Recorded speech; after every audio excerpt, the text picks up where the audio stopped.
Today we're going to take a look at the entire story of Slugterra from the YouTube channel Toonrecapz. Grab some snacks, hit the like button, and let's get started.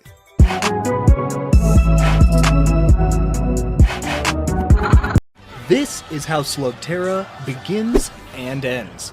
The premise of Slugterra is simple but complex at the same time. That's why they released 6 seasons. The main point of inflection arises at the crossroads of 2 separate worlds that coexist on our planet. On one hand, the surface, and on the other, Slugterra, the underground world that exists beneath the world we know. There is a series of caves and caverns where intelligent life thrives, that had never mixed with life on the surface. The oldest beings of the civilization under the caves are the elemental slugs.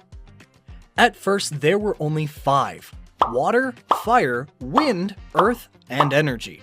From them, a multitude of sub-races and variations emerge. So it sort of has a Pokemon system. But if something happens to an elemental, their entire species suffers. If an elemental dies or is consumed by darkness, it would break the balance of the universe and have unimaginable consequences.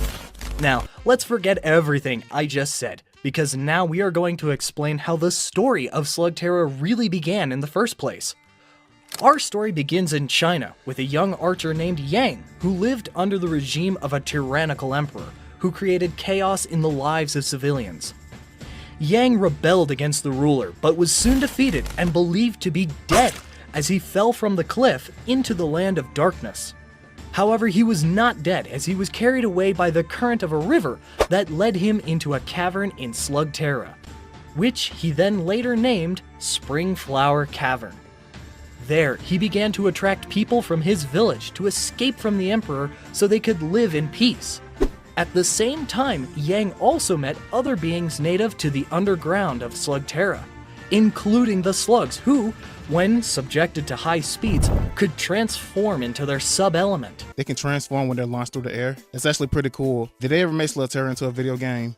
Soon, Yang was the creator of the art known as Babosa Fu, which is the sole power to guide and control a slug in battle against the enemies.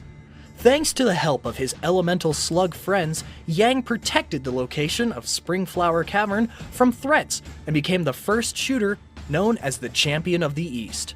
One day, a traitor revealed the location of Springflower Cavern to the Emperor, and a battle was fought between the 2 armies. The battle between the Emperor and Yang cracked the ground, and the Emperor fell more than 18 levels into the deep caverns of Slugterra. He landed in a dark liquid that corrupted him, and instead of dying, it made him immortal with unbelievable strength. You might think that an already evil emperor becoming immortal is not fair. And you would be right, because although he had new powers, he could not escape from those labyrinths of the lower levels. So he created an army to help him climb, only to find a powerful barrier that prevented him from advancing. This blockade had been placed by a group named Shadow Clan who, well, I'll tell you in advance that this universe is huge, so don't be surprised if many characters appear. I can tell that this show is very lore heavy. Get ready with your horses to advance with the main journey of Slugterra, as we have already finished discussing about the backstory of the whole plot. But, getting back to the Shadow Clan, they were an ancient group of creatures that inhabit the depths of Slugterra who possess exceptional abilities such as being able to speak with slugs, teleport, and climb. Beyond that, there is not much information about their leaders or hierarchy, as the series doesn't describe much. But what is known is that they established this blockade protected by 11 guardian slugs to prevent anything touching the darkness from climbing up to the main levels of Slugterra. Wow. This is why the Emperor had to stay there, even after trying his best to climb through with his whole dark army. After thousands of years, the different species of Slugterra lived in a more or less established harmony. However, there was something they didn't know, or rather ignored. The existence of the surface, the outside world, was now only a rumor known as Burning Land, a land to which no one climbed or descended to Slugterra. However, I told you a little lie there, because there were people who knew about this, more specifically, the Shane family, who kept the secrets of both worlds and tried to keep them from joining, so that the balance would not be broken, as exposing the magic of Slugterra to the outside world could end up destroying everything, turning the flow of the course of the world in the worst way possible. And so begins the lineage of the Shane. The oldest in the chronological table is Gmo Shane, who became the sheriff of Slugterra, as well as an excellent shooter alongside his slug. He left a guide, a kind of family relic that gave instructions and advice on how to go up and down from Slugterra to the outside world for his future family descendant. So if the Shane family are the ones that are protecting this area, I'm assuming the protagonist is also from the same family. My apologies if I'm catching on slow. I have never seen Slugterra before, and I kind of went into this video blind. We're going to fast forward 1,970 years after the Emperor was sealed in the depths. After that amount of time, we meet Thaddeus Black, son of a vendor who sold products to enhance the slugs from their real form. One day, a man named Vigo Dare comes and engages into a duel with Thaddeus' father, and soon ends up defeating him. Thaddeus refuses to help his father because of the abuse and trauma he received from him. As a result, he is abandoned and captured by Vigo Dare, who takes him to work in the mines. This show has child slavery. How did they get away with showing this on Disney? After years pass, Black obtains his first weapon with a slug and begins to work for Vigo Dare as a thief, learning to fend for himself. However, one day he is intercepted by Gmo Shane and spends 6 months in prison, which ruins his relationship with Vigo Dare. But as we know, time passes and he meets William Shane, son of Gmo Shane, with whom he establishes a rivalry, as they were both excellent shooters.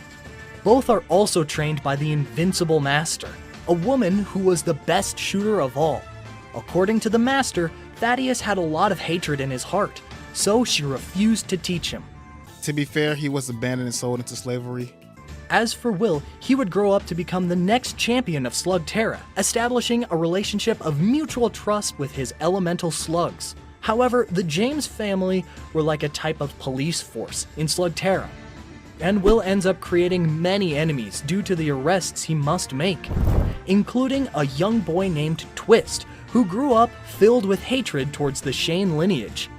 Speaking of Will Shane's real family, Will actually had a young son named Eli Shane, who lived on the surface and whom he visited from time to time. This will be more important later, but for now, I have to tell you something.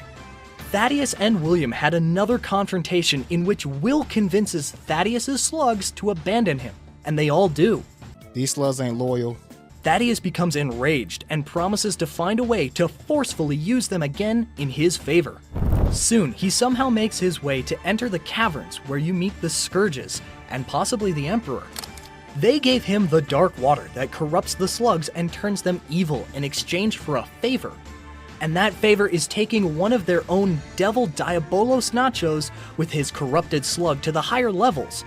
Black finally defeats William before falling into the vortex where William would disappear. William sends his main slug, Burpy, to find his son and bring him to Slugterra when he turns 15. But it seems risky to bring his son to a land full of dangers when he's still a kid. But, well, for bad parents, there are many other characters in other series, although we're not going to get into that topic yet. On the other hand, thanks to what was discovered in the confrontation between Black and William, the Emperor understands the potential of the corrupted slugs and creates a weapon to use them. With them, he breaks the blockade that held him back, easily taking control of the East.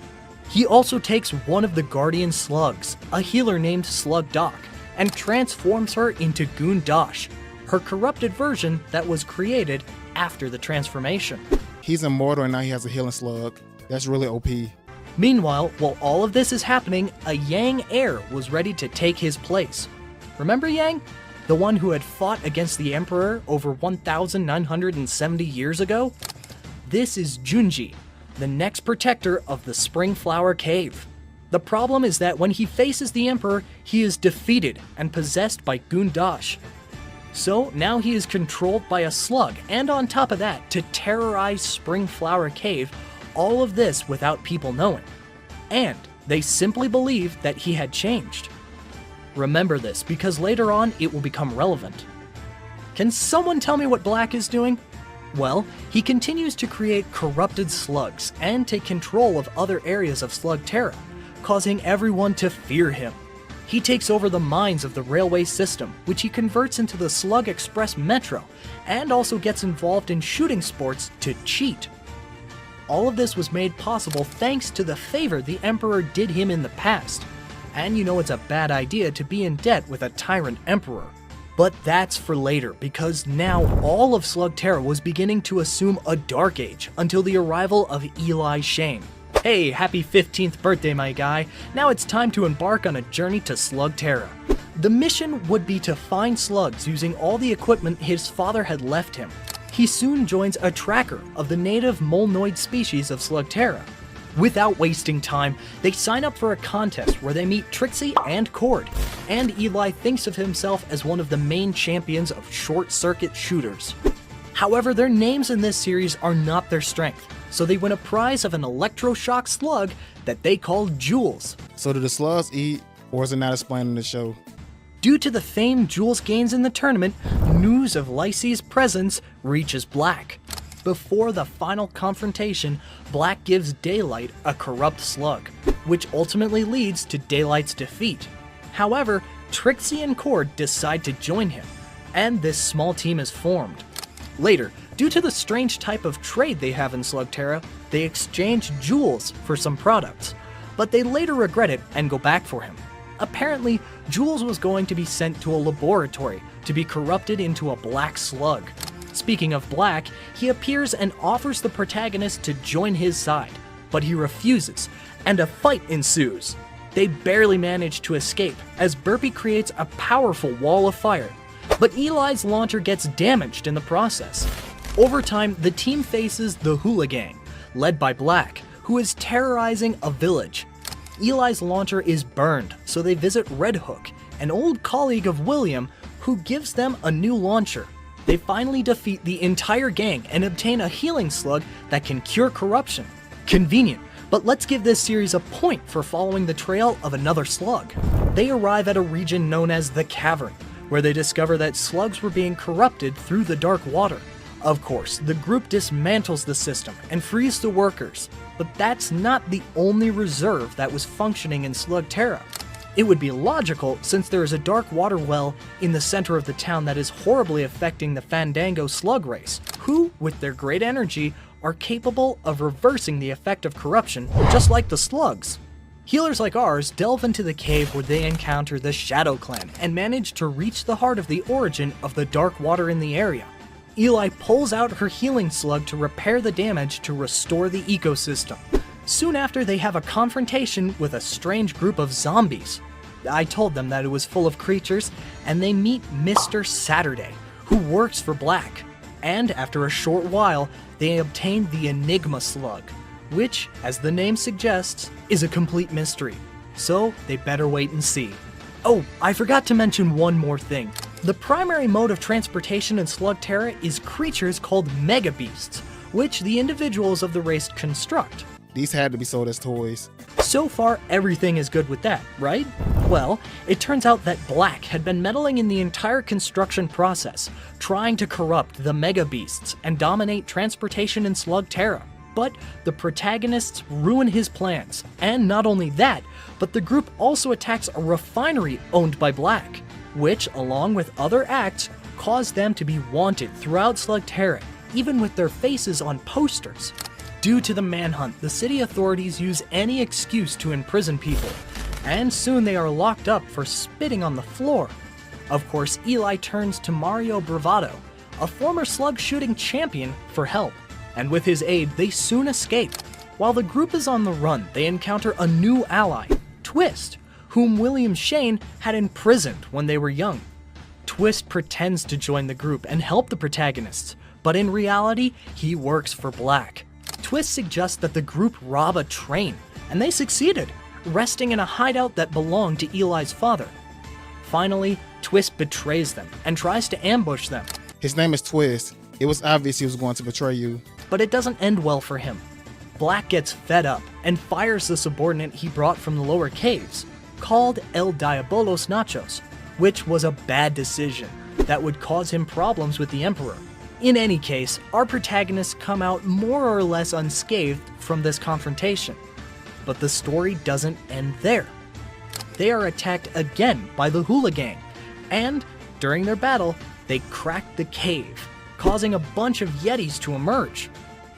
I told you, there were all kinds of creatures in this place, even Yetis. Shortly after, they meet a girl named Dana, who is the daughter of an old friend of Will Shane named Tom. Tom was Will's friend, until he found out that Will had a relationship with the Shadow Clan, and he challenged Will, but was clearly defeated. Dana wants her share of the treasure, but nobody in the group knows exactly what it is. They find a box full of accessories and artifacts from Eli Shane that were given to him by the Shadow Clan. Meanwhile, the Shadow Clan appears and realizes that Eli is Will's son. So, they leave him a device while Dana takes one as well. They also remember that Jimo Shane had written a diary explaining many things about the workings of the underground as well as his life and descent into the surface world. The diary ended up in the hands of a group of hikers who wanted to go to the surface.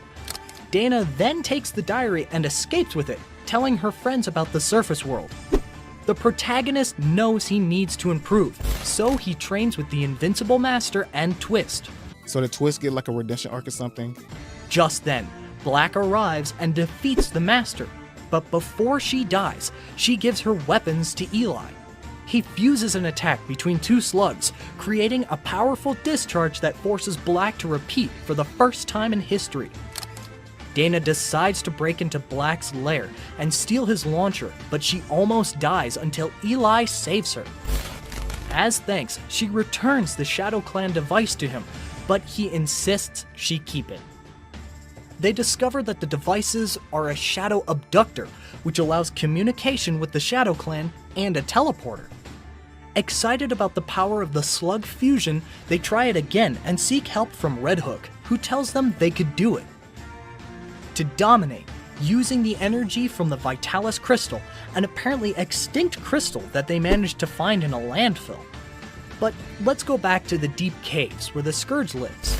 It turns out that the Shadow Clan appears again and gives them another teleportation device to travel to the other side of the seal and help the Guardian Slugs who are constantly being harassed. The group passes through, but they are captured by the enemies. When they escape, they realize that the healing slug that was delayed is one of those Guardians, so she stays to help keep the portal closed.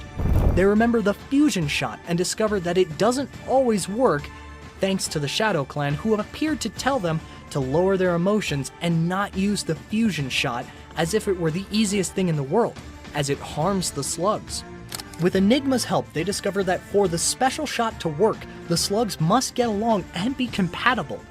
With this knowledge, they try again to generate a shot so powerful that it destroys the entire slug express train controlled by Black. Going back to Burpy, the main slug, she is sick, so the group loses a duel against one of Black's leaders. To cure her, they travel to the Well of Light where, coincidentally, the Shadow Clan appears again and reveals that the power of the slugs is weakened because contact with the evil slugs makes them sick. Wow. In any case, they managed to cure Burpy and some of Black's slugs who had abandoned him. Speaking of Black, he was running out of slugs and energy, so he was captured by the authorities and was going to be transferred to a maximum security prison.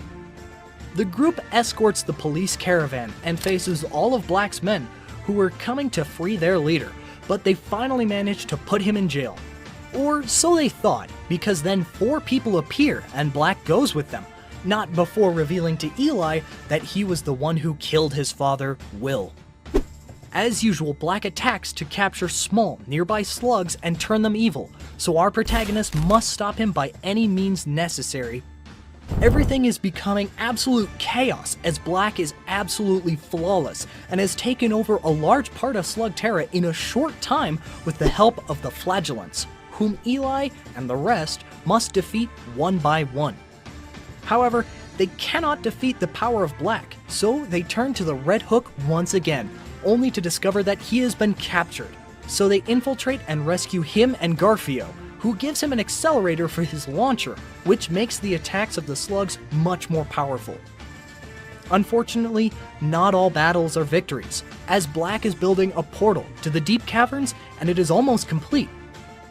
Upon learning this, the group returns to fight against their rivals' forces. Now, with the help of the Shadow Clan and thanks to the slugs, they manage to defeat Black and renew the seal that keeps the place hermetically sealed. Although everything seemed to be over, Eli does not want to leave and decides to stay in Slugterra. Without Black, all the other criminals in the region are trying to dispute the throne, and there is one in particular that stands out. Junji, from the champion of the East lineage, who had been possessed by Goondosh before. I forgot about this dude. It feels like there's so much going on in this series. He returns and corrupts Eli. With Eli corrupted, it seems they have to run and save themselves. But then the healing slug appears, and with help from Burpy, they manage to defeat Goondosh. Now free from Goondosh's influence, Junji shows himself to be an exceptional shooter and teaches a few tricks to our protagonist. Additionally, Eli finds a recorded message from her father, who tells her that she must gather the 5 elemental slugs and gives her a map. This must be a typo. I'm pretty sure Eli's a guy. Unfortunately, they are allied with Black, and have in their possession the corrupted slugs of air and water. However, this alliance is not very firm, and due to all the differences between the two villains, instead of collaborating, they end up helping the protagonist group find the Earth Elemental. They also discover that Von Dock is the best slug of the series and is the Energy Elemental. Now they only need to find the Fire Elemental. The protagonist, along with Junji, have a confrontation with Goondosh's forces, and this villain reveals that he is possessing William Shane, Eli's father, and that is how he knew the location of the elemental slugs. Thanks to Goondosh, Will is freed, and they have the final battle with the help of the elemental slugs. They manage to defeat Black's forces and obtain the 5 elementals, but they must be fired simultaneously to function. Will pushes Black into a pit, falling himself as well, and the group has to fire all of the elements to restore balance. They succeed in doing so, and at the end of the day, the elementals want to stay with the Earth Elemental.